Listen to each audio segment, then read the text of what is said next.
जिनको अभी आप सुन रहे थे, ऐसे शंभुनाथ मिश्रा जी जिनके शब्द कानों के इतने प्रिय लग रहे थे, और अंजलि जी हमारे बड़े भाई भाजपा नेता, निरंजन शाह जी, प्रीतम विश्वकर्मा जी, मोहन जी, ऐसे सभी विद्वत, ऐसे कविवर, कवि जो समाज का आईना और दर्पण है। और आज का यह आयोजन जो यहाँ भामा साहब चौक पर से ऐतिहासिक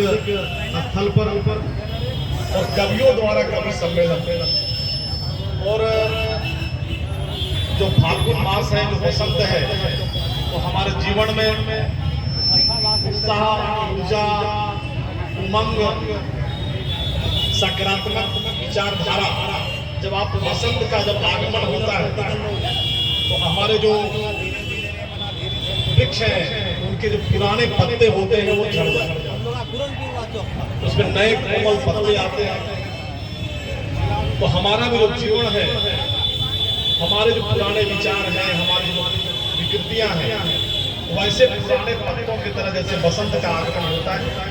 अंदर बाहर से जब हम खाली होते हैं तब बसंत क्या अनुभव और आनंद होता है। और यह जो बसंत उत्सव है ये हमारे जीवन में सकारात्मक ऊर्जा लेकर आता है। जैसे ही यह आगमन होने के साथ हमारे चेहरे में, हमारे मन के अंदर उत्साह का वातावरण आता है, और उस पर जब रंग हो, ये जो हमारे जीवन के अलग अलग रंग हैं, उन रंगों के साथ जो होली है, और यह हमारा जो आध्यात्मिक महत्व भी है इसका, कि भगवान कृष्ण और राधा की इस होली ब्रज की जो होली है, उस होली को लोग देखने भी जाते हैं, और ये आध्यात्मिक चिंतन भी है। और होली सही मायने में हमें जीवन का कई कुछ सिखा देती है। हमारे कई ऐसे विषय साथी जिनसे हम नहीं मिल पाते हैं, और हमारे समाज की जो विकृतियां हैं, जैसे ऊंच नीच का भेदभाव है, पूरे काले का भाव है, सभी भूलकर एक ही रंग में मिल जाना, यही होली है, यही हमारी भारतीय संस्कृति और सभ्यता है। और सभ्यता संस्कृति के हम सभी संवाहक हैं। और इस होली के उत्सव, इस कवि सम्मेलन में आप कवियों को सुनने का अवसर और सौभाग्य हमको प्राप्त होगा, क्योंकि आप ही ऊर्जा और शक्ति का संचार करते हैं अपनी कवि या कविताओं के माध्यम से। और कवि और श्रोताओं के बीच